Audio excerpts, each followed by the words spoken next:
Standards-based grading and reporting. Here we go. This work is based on the work of Bob Marzano, Tom Gutsky. Lots of professionals have really explored standards-based grading and reporting. These links, if you go to lsalearning.com, there's a website which has this PowerPoint. These links are live. These links take you to the current research that's going on into standards-based grading and reporting and what we're learning about it, why it works, when it works, and how to make it work. But the first thing that we really need to think about is, what's the difference between standards-based grading and reporting and standards-aligned grading and reporting? Standards-based means that students are being compared and grading is being aligned to a specific set of standards. So I might have all my students in my classroom, and I would be reporting out on how each student is doing on the set of standards they are working on. That is standards-based. Standards-aligned means that I am the 5th grade, and the students will get grades on how they are doing on the 5th grade standards.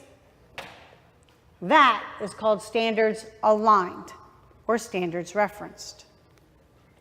If I actually look at a report card, this is Sally, she's in the 2nd grade. One report card says Sally is performing well, sometimes on 1st grade standards, sometimes on 2nd grade standards. But her report card says she's doing really well on the standards she's working on. You want to tell the truth. Parents get a good idea of the truth. Sally is at 1st grade in terms of her reading and writing. She's at the 2nd grade set of standards in terms of mathematics, perhaps. If I were in a standards-aligned system, which is this one here, the teacher has to say, Sally is a lower grade, as in a C or a D or an F, on the grade level standards, instead of saying she's an A or a B or a C on a lower level standard. That's it. That's the difference. Turn to a colleague, make sure they feel comfortable on the difference between standards-based and standards-aligned grading systems. Go. Your current report cards are probably neither one of these. That's okay. The point of this session, to be clear, the point of this session is to make sure we have a common understanding of the terminology. Because it's coming at us.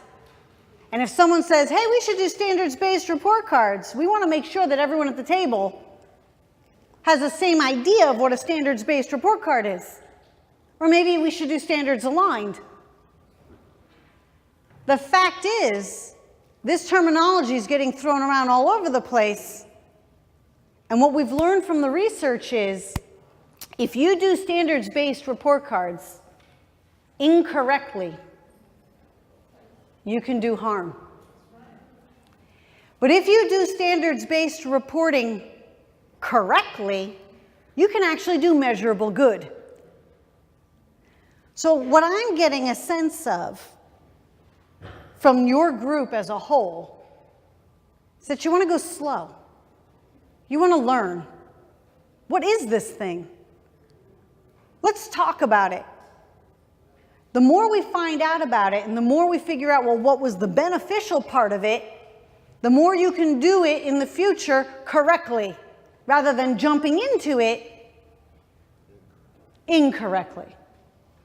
So what I'd like you to do is kick back and relax and just take in, this is chunked down into little pieces. You notice that first 2 slides was one definition, standards-based versus standards-aligned. If you got it, you're good.